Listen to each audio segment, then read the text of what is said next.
Buenas tardes, felicitaciones por la presentación y me gusta mucho esta idea de incluir la discusión económica, además de la discusión técnica. Me parece que es un enfoque interesante en el debate.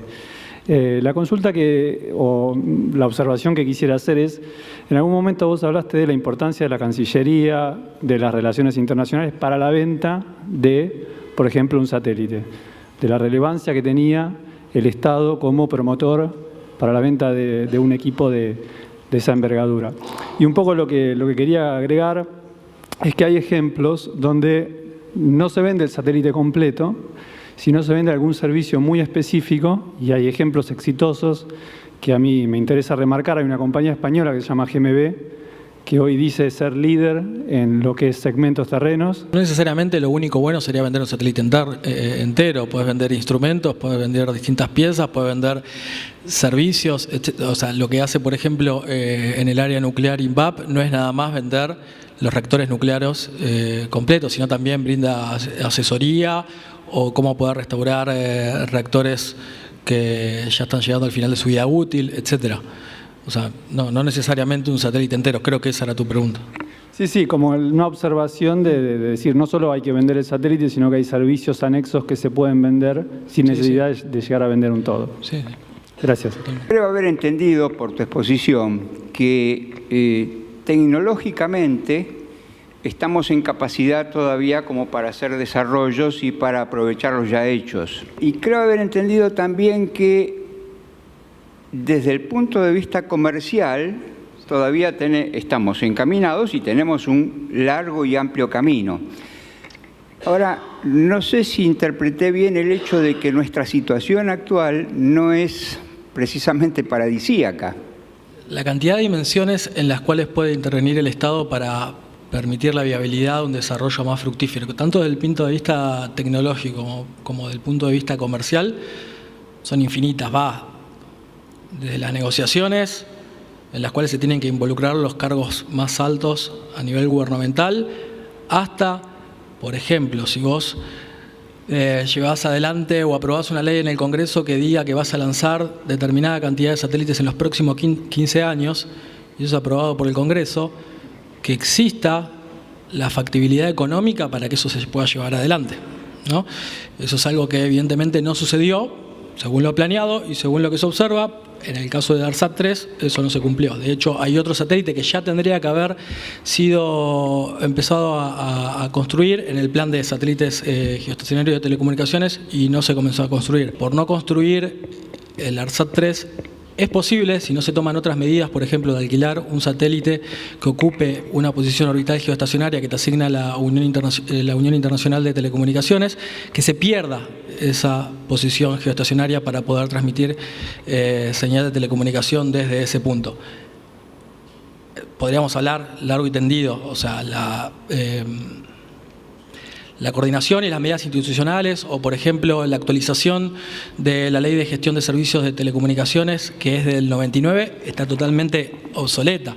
De hecho, ahí se habla marginalmente de, por ejemplo, la banda KA, que es la que tendría el ARSAT 3, que en ese momento era algo que no estaba en auge y que hoy es una necesidad que demanda el mercado. Por eso tenemos satélites como los de DirecTV que están proveyendo de banda KA en Argentina y no satélites de la empresa ARSAT. Cuando fue el tema, la discusión sobre el ARSAT 3, pareciera ser que existían todos los elementos técnico-económicos como para que el ARSAT 3 fuera construido y lanzado en tiempo y forma, y además comercialmente era viable.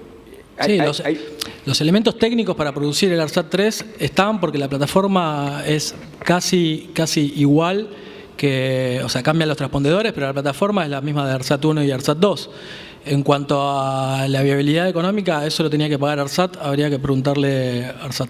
Trabajo en ARSAT, en la parte de fibra óptica, estoy acá con mis compañeros de Ingeniería Espacial, estudiamos en la UNSAM, y la pregunta es un poco debido a la incertidumbre, digamos. Nosotros estamos anotados hace un par de años ya en la carrera y bueno, yo mismo vi el lanzamiento del ARSAT 2 en vivo desde ARSAT, una locura, y hoy sabemos que no sale el ARSAT 3, o sea, si es una cosa de gobiernos intermedios o porque como uno apoyó, otro no apoya y siguiente. También el tema de cómo meterse en esa industria, digamos, de parte de nosotros que somos estudiantes jóvenes, digamos, y tenemos planeado estudiar para un día terminar en tema satelital.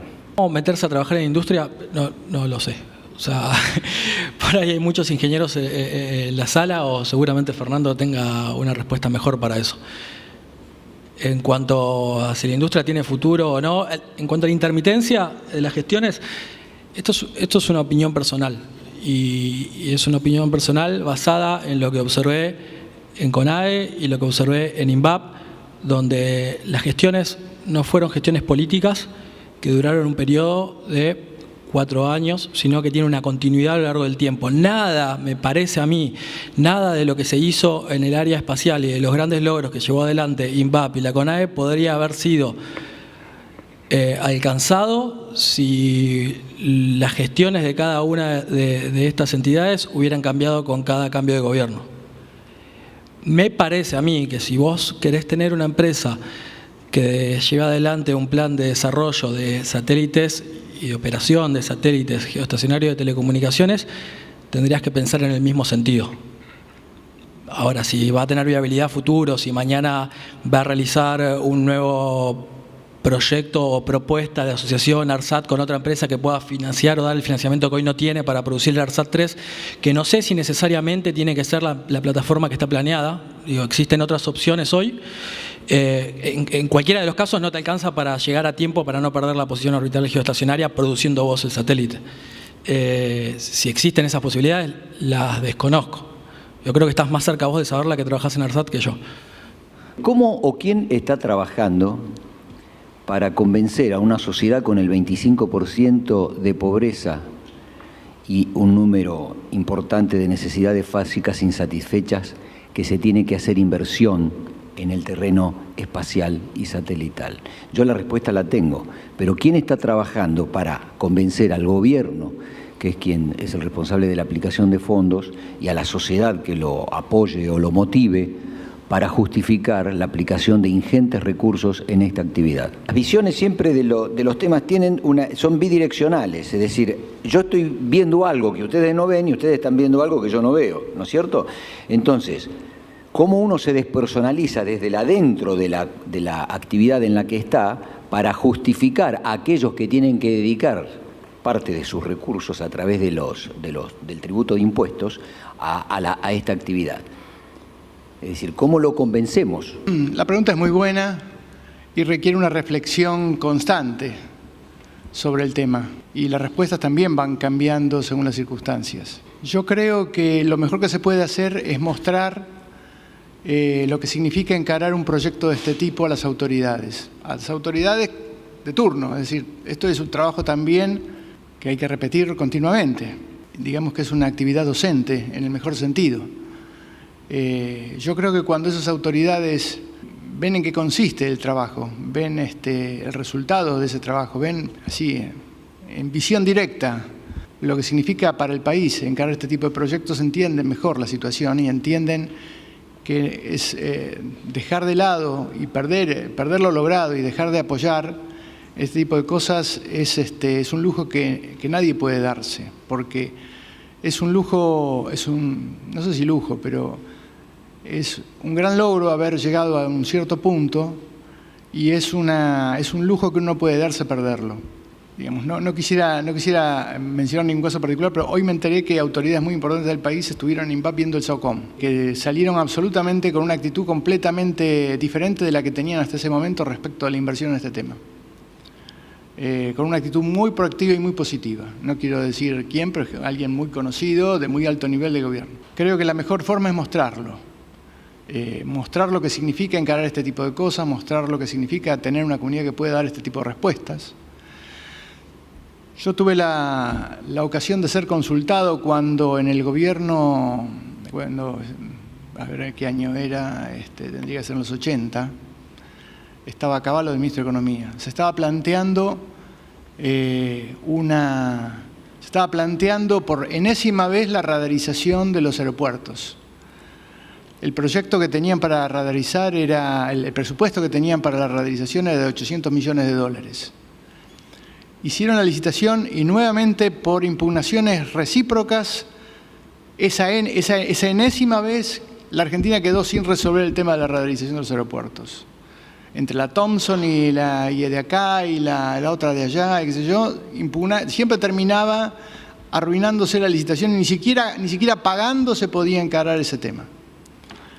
En algún momento, esta pregunta se hace en un determinado momento de la vida política argentina. En lugar de hacer una licitación internacional, se hizo la pregunta hacia adentro primero. ¿Qué podríamos hacer de esto acá? Quizá no todo, pero ¿qué podríamos hacer de esto acá? Y hubo una respuesta que dijo, podemos hacer mucho más que esto acá, mucho más que todo, porque en realidad estamos haciendo una cosa que es mucho más complicada que esta, que es el SOCOM. Y hoy los 25 aeropuertos en la Argentina tienen radares diseñados, fabricados y caracterizados y probados acá en el país. Cuando uno explica esto, cuando uno muestra esto, creo que los políticos terminan entendiendo. Salir de la pobreza significa trazar caminos de salida.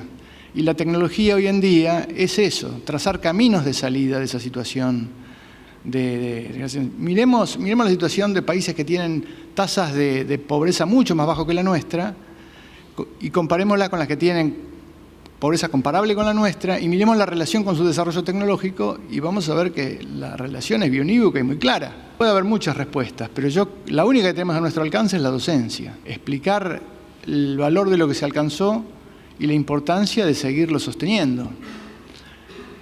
Igualmente estamos abiertos a cualquier idea que ayude a enriquecer esto y a establecer esa docencia y llevar esta comprensión a los que toman la decisión. En Segmento Terreno presta servicio a Córdoba, en el set que él mostró la diapositiva, recibe y presta servicios a distintas misiones espaciales, no solo propias, sino recibe información y provee de esos datos a otras misiones satelitales a lo largo y ancho del mundo, inclusive a través de convenios de cooperación y bueno, hoy se está pensando justamente en multiplicar esa posibilidad. CONAE ahora está colocando una estación terrena en Tierra del Fuego, un lugar privilegiado para recibir y comandar satélites de órbita baja, y tiene un acuerdo con una empresa internacional muy importante, quizá la más importante, que se llama KISAT de Noruega, para aunar esfuerzos en lo que significa recibir. Incluso estamos trabajando en una eventual extensión de la posibilidad que significa la estación de Tierra del Fuego y la estación de Córdoba con una visión comercial inclusive, ¿no? Quiero hacer una pregunta tecnológica, técnica. Nosotros justamente en FAT Electrónica podemos desarrollar toda una línea de calculadoras electrónicas y hasta llegamos a hacer máquinas de contabilidad y el esbozo de una computadora, porque encontramos un filón, un nicho. La pregunta mía es, ¿qué nicho puede haber en los satélites como para que podamos hacer una industria que pueda exportar satélites individuales al resto del mundo? Mi sensación es que a nivel tecnológico estamos muy avanzados. Las cosas que describía, yo vi el SAOCOM cuando visité INVAP hace un tiempo y las cosas que describía Fernando son fenomenales.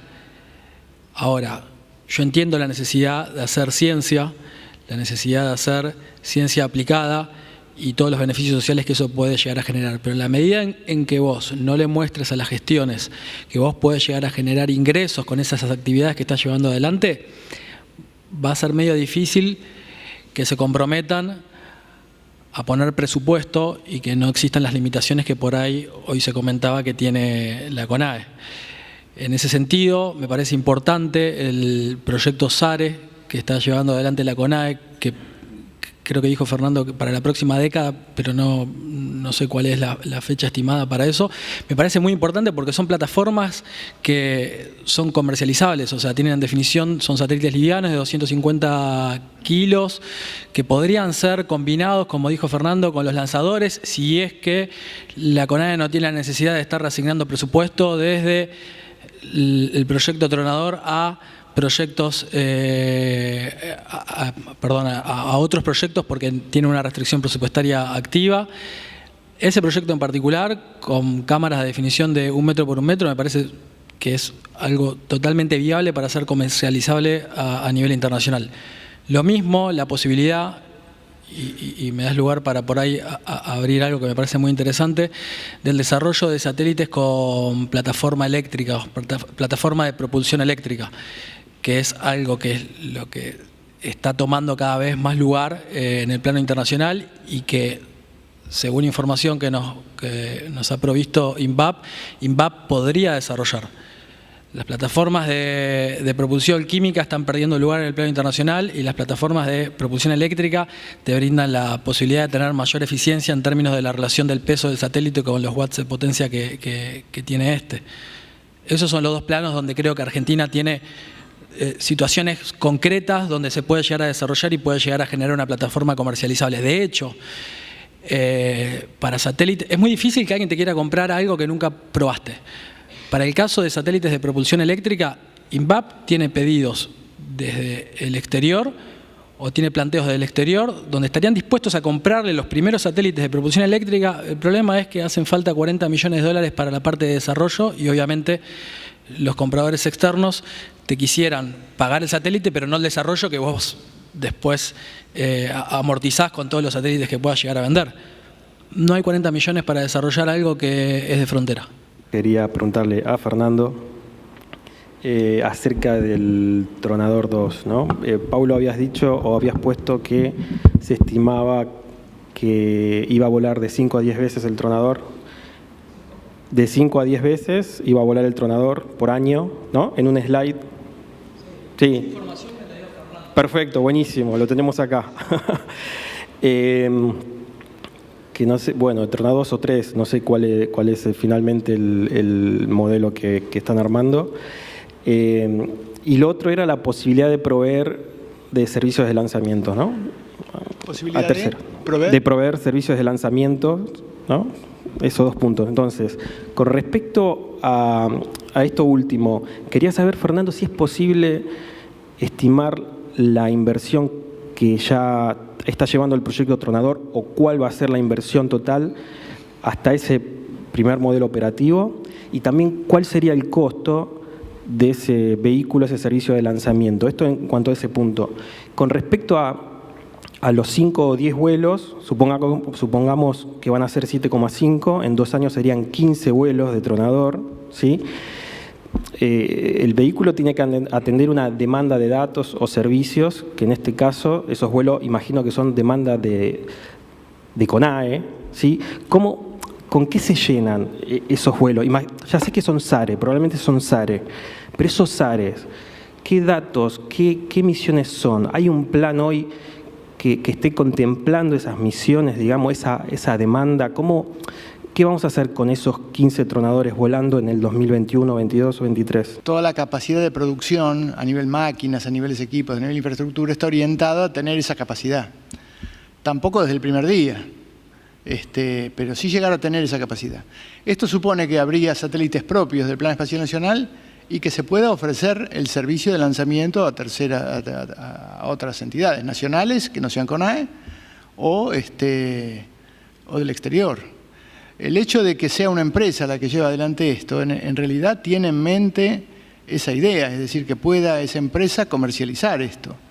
Y de hecho, en este momento hay un estudio de consultoría que se está encarando, que entre las cosas que tiene que evaluar y asesorar es precisamente en esto, es decir, cómo orientar la producción y la comercialización de esta línea de negocios para hacerlo viable y para hacerlo, primero para analizar su viabilidad y para de alguna manera establecer los vínculos comerciales como para que esto tenga éxito.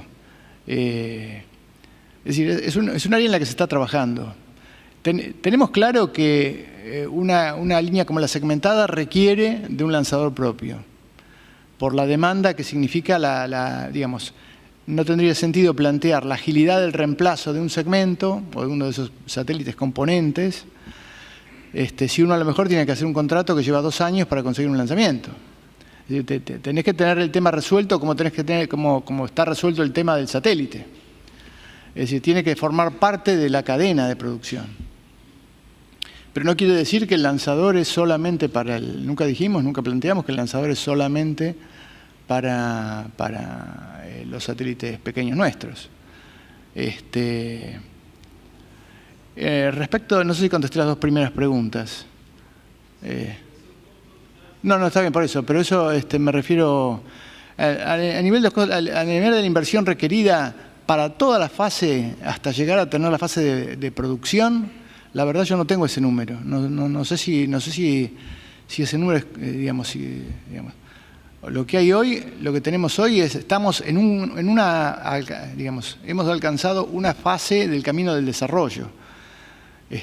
Pero la producción requiere todavía de inversiones como la que estamos haciendo en la infraestructura de la estación terrena, de la base de lanzamiento, y el mismo vehículo, hasta llegar a una fase de producción, aunque tuviéramos hoy un desarrollo de un prototipo ya final del Tronador 2, todavía hay una inversión necesaria para convertirlo en un producto que pueda fabricarse 10 por año, ¿se entiende? Una cosa es tener un prototipo y otra cosa es tener un producto de serie.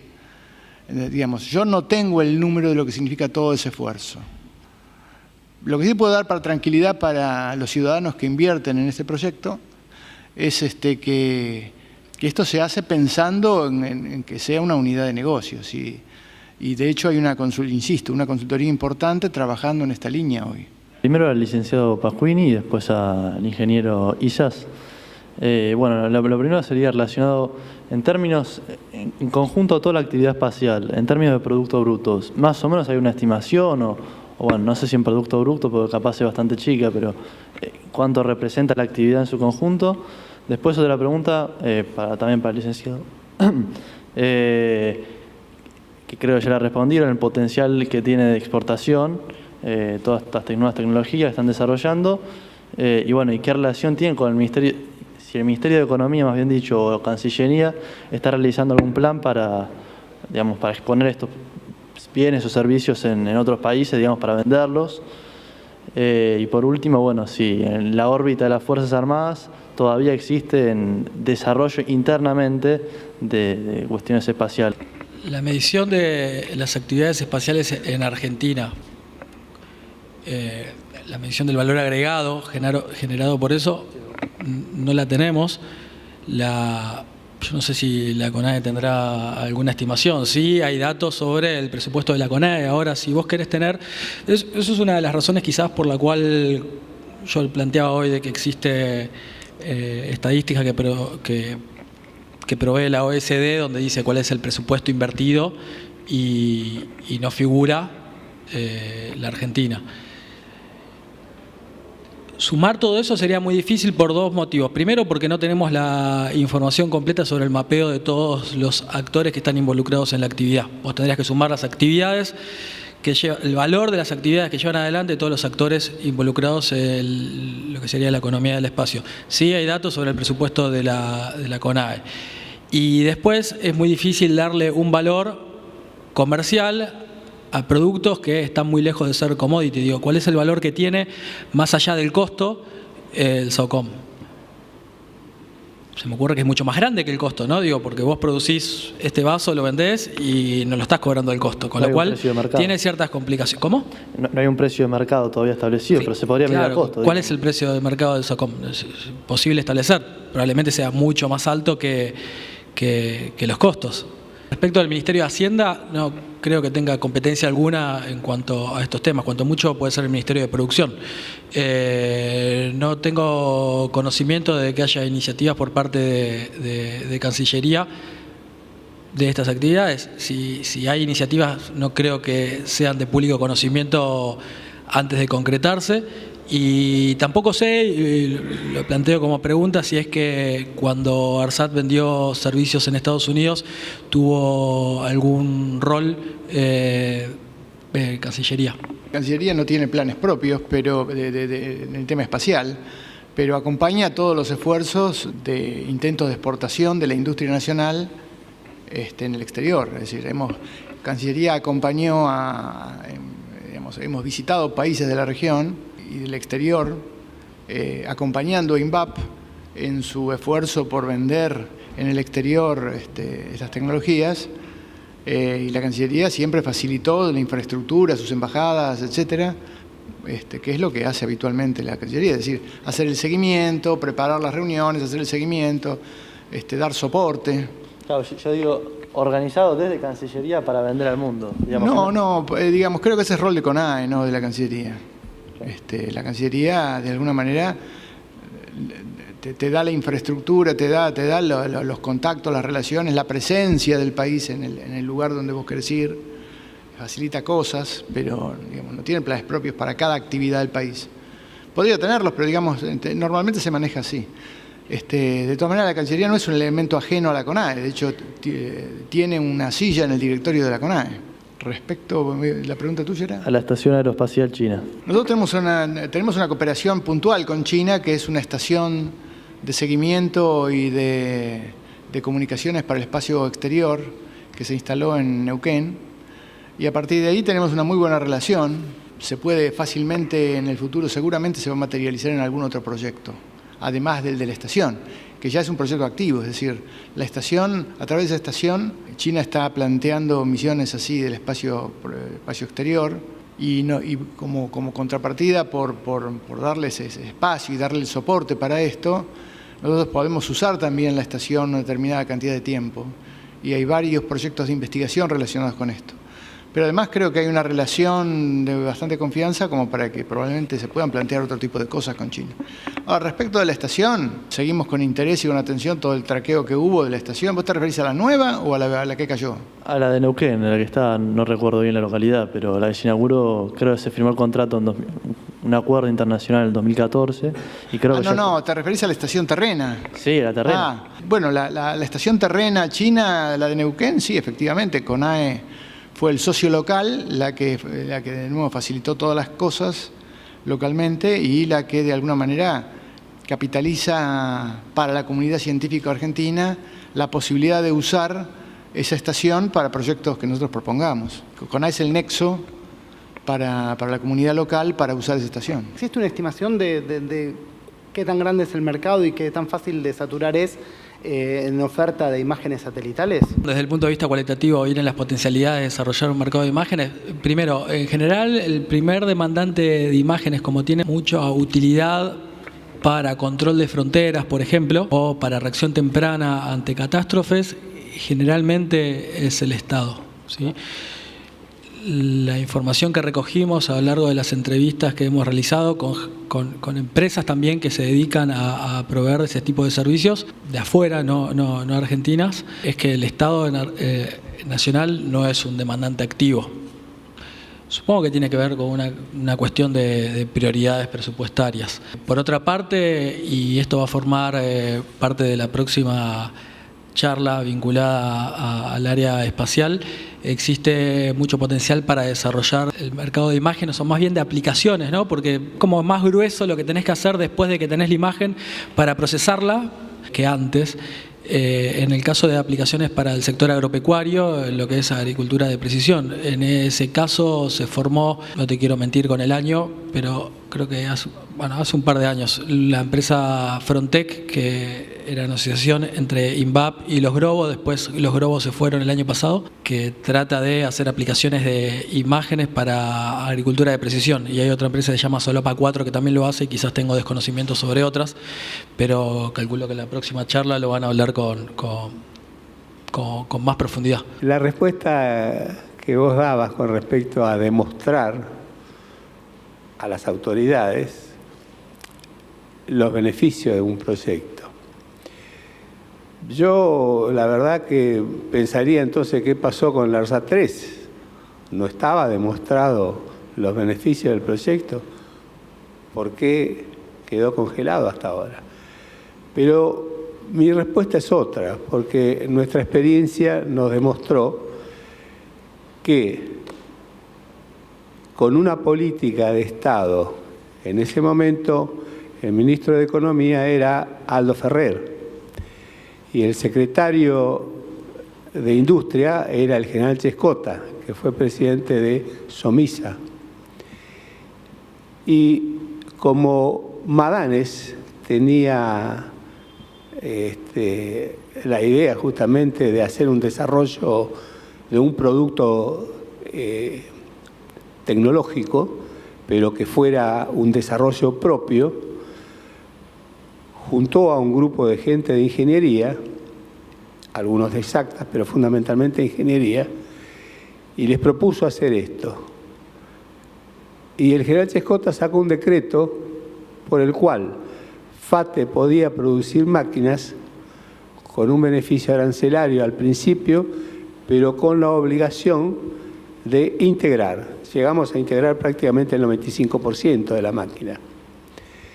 Esto demuestra que justamente lo que se necesita son políticas. Y nosotros lo hicimos y llegamos a un grado de integración muy importante, donde no es que integramos solamente lo del pasado, sino que integramos, como decía Ferrer, el futuro, porque lo que se integró fue desarrollo propio. Cuando asume el golpe de Estado del 76, Martínez Dios subió los aranceles, quitó los aranceles del producto terminado, o sea que empezaron a ingresar calculadoras con un costo cero de arancel, y subió el arancel de los productos que nosotros importábamos. En ese momento importábamos la impresora, que era un valor muy importante, y eso nos sacó del mercado. O sea que el problema no pasa solamente por demostrar el beneficio, sino pasa por una política de Estado. Esa política de Estado tiene que ser haber gente que esté dispuesta al desarrollo de una tecnología independiente y el desarrollo de una industria independiente. Si no, por más que se demuestre, no sé entonces por qué se paró el ARSAT 3. ¿Por qué se paró el ARSAT 3? No lo sé, yo no tengo conocimiento de cuál fue el análisis que hicieron para decidir no asignar los recursos necesarios para que siga adelante. No lo sé. Desde mi punto de vista, viéndolo desde afuera y sin estar interiorizado en que ya es la cantidad de cuestiones vinculadas al negocio y cuestiones técnicas, me parece paradójico, porque si hay algo que genera recursos o que genera beneficios en la empresa ARSAT, de las 5 unidades de negocio, es la de operador satelital. Eso desde afuera. En cuanto a lo que había mencionado antes y que usted observó, de demostrar de que cierto tipo de actividades pueden llegar a generar un negocio y autosustentabilidad desde el punto de vista económico futuro, como en el caso de lo que mencionaba Fernando respecto de los lanzadores. A mí sí me parece importante demostrar eso para dar un argumento en favor de que se financien este tipo de actividades y este tipo de desarrollos. Si no, es como que tenés más argumentos en contra para que no se haga. Que lo demuestre no significa que después te vayan a dar bolilla. Ese es el caso por ahí de los ARSAT. Coincido con lo que vos decís acerca de que en realidad solamente tener la imagen es recién el comienzo de una larga tarea para que eso se pueda llevar al mercado y hacer de eso algo. Conozco muchísimas empresas acá argentinas que están trabajando en agricultura de precisión. Solapa 4 es un ejemplo, que quizás es el ejemplo más conocido. Frontec hace bastante tiempo, como dijiste, arrancó con los Grobo, que los Grobo se fueron el año pasado. Frontec tiene 4 o 5 años, no tiene más. Y lo que quería preguntar en realidad, o sea, esta es una introducción simplemente para que sepan en qué trabajo y cómo veo lo que ustedes están haciendo, que me parece súper interesante, y en realidad creo que, contestando un poco la pregunta del señor, una manera de vender esta clase de productos es que en realidad lo que se genera con eso va directamente para el consumo del agro, para aumentar muchísimo los niveles de rendimiento en el agro. Y eso es un argumento excelente de venta, porque justamente es una de las principales actividades en Argentina. Los números en rendimiento en el agro sí se pueden cuantificar y se pueden demostrar. Eso sí es vendible. Entiendo la pregunta y creo que la respuesta va complementada con esto, porque en base a la tecnología que ellos están fabricando, en realidad no hay una aplicación directa, sino que eso es en realidad la materia prima para desarrollar otra tecnología y poder sacar beneficio de eso. A mí lo que me preocupa es algo muy intrínseco del modelo de negocio. Yo soy emprendedor, trabajo en esto, pero básicamente soy emprendedor y siempre miro cualquier negocio desde el modelo de negocios y a ver si eso es rentable o no es rentable. Por ejemplo, un caso particular que mencionaste de Elon Musk, que de hecho lo estudié bastante, y también de Satellogic, que lo nombraste muy al pasar, pero Satellogic es en realidad una de las empresas que están fabricando satélites que me parece de manera descomunal un modelo de negocios impresionante. Están haciendo satélites súper baratos, pero muchos, y si se rompe, en contradicción con esto de que el satélite no se tiene que romper, a él no le importa tanto porque le sale 100 veces menos de lo que le sale un satélite normal, entonces puede mandar 100 en vez de mandar 1. Y si se rompe, se rompe. Es como el nuevo pensamiento de todos los que trabajamos en la parte digital, de que si se rompe se hace uno nuevo porque ya la tecnología es muy barata. Si yo bajo 20 millones de dólares poniendo componentes más baratos y en lugar de 6 años me dura 6 meses o un año, yo vivo un desastre. ¿Se entiende? Entonces, vos tenés que plantearlo como una... Tenés que mirar cuál es el objetivo final. Y no se pueden fácilmente extrapolar los modelos. Un modelo es un modelo donde yo desde entrada me oriento para hacer una producción en serie de 20 por mes y entonces puedo bajar costos bajando la confiabilidad, porque total en lugar de 20 hago 25 y estoy igual bien. Y otra cosa es una misión singular de 1, 2 o 4 satélites que tienen que funcionar. Vamos a ver qué pasa, porque todo esto todavía ninguna constelación está completa. Vamos a ver cómo termina siendo. Es decir, creo que hay que trabajar en esa línea, porque esa línea es el futuro, ciertamente. No estoy despreciándola, ni desprestigiándola, ni mucho menos. Yo creo que hay que trabajar en esa línea. Hay que establecer modelos de calidad para componentes de baja calificación, criterios de fabricación que tengan menos costos. Todo eso hay que trabajarlo, pero hay que hacerlo ingenierilmente. De todas maneras, un pensamiento personal mío es que el criterio de mayor costo, aunque te limita mucho desde un punto de vista presupuestario, me parece que le deja mucho a la sociedad desde el punto de vista que dije antes, es decir, poder establecer un foco, un ámbito donde se pueda demostrar que el país puede trabajar en ese nivel de calidad. Quería hacerte 2 preguntas. A Fernando, perdón. Inicialmente creo que eran unas 2 series de SAOCOM, el 2A y el 2B. Esos satélites, ¿en qué estado quedaron? ¿O están o se tiene pensado hacer? Las misiones son SAOCOM 1A y 1B, que son los que estamos lanzando este año y el año que viene. Lo que para nosotros es lo más importante es la continuidad de la observación de radar en banda L. Lo estamos queriendo hacer, tenemos los cañones puestos para poder resolverlo con el esquema de la arquitectura segmentada. Y la segunda pregunta y la última. Considerando esto del tema de presupuestos y reprogramación de proyectos, a corto plazo, la CONAE, ¿qué es lo que tiene considerado o si se puede dar un orden de prioridad a estos proyectos futuros que habías mencionado, Sabiamar, Tronador y demás? ¿Hay alguna estimación porque no sé si Brasil sigue con la misma participación sobre el Sabiamar o el Tronador? ¿Hay alguna estimación que una vez que lanzó los SAOCOM 1A y 1B, CONAE apunte a finalizar en un orden de prioridad? La más alta prioridad la tiene el lanzamiento del SAOCOM, mantener esas fechas, porque si no entramos en esquemas de penalidades inmanejables. Y aparte porque es fundamental tenerlo arriba, porque ya el socio italiano ya tiene los 4 arriba, de hace tiempo.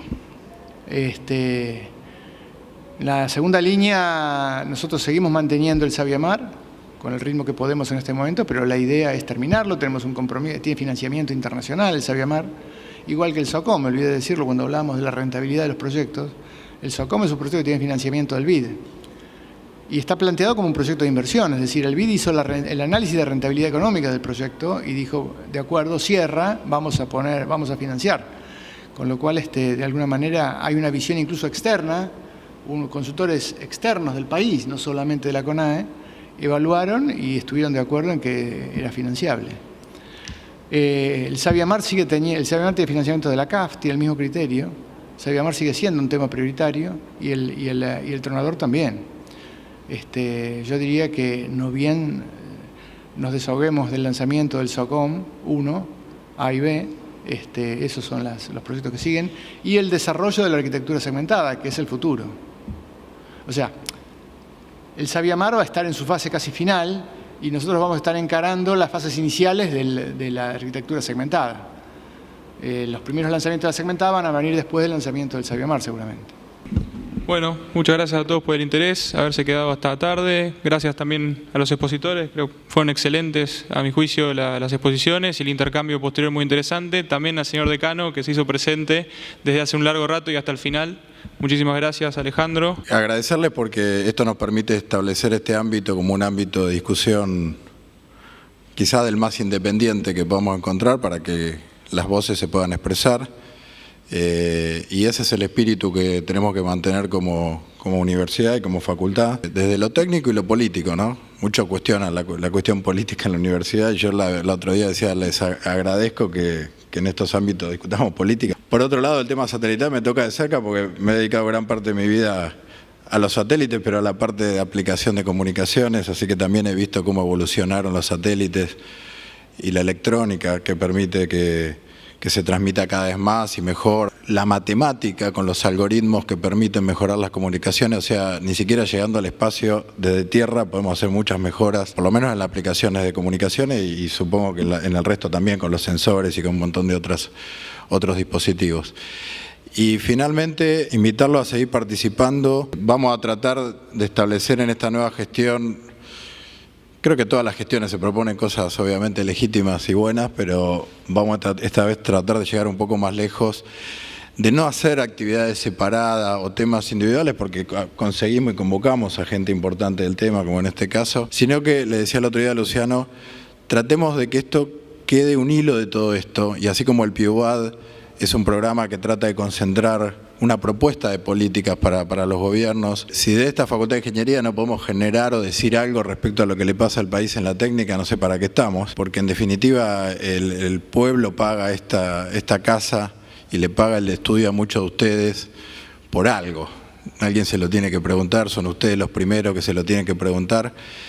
Y desde los graduados, desde la subsecretaría, sería muy interesante que podamos encontrar un hilo a todo esto. Yo le decía, quizás hacemos 10 actividades en el año, 9 u 8, pero que estén conexionadas, que estén relacionadas a nuestros estudiantes, a nuestros docentes. Esto tiene que estar hilado con lo que hacemos acá adentro, con los docentes que están todo el día acá adentro, con los que enseñan, con los que vienen part-time, y que después al final del año podamos establecer algún documento, alguna propuesta. En su momento la Facultad de Ciencia Económica, no sé en qué quedó, cómo está el plan Fénix, y la Facultad de Derecho tenía su plan Moreno, y nosotros tendríamos que tener nuestro plan de ingeniería, que también está relacionado al PIUAD, porque gente de ingeniería lo empujó, pero en esta facultad tenemos que hacer una propuesta para el país y para el desarrollo. Así que les agradezco y los invito a que sigan participando. Muchas gracias.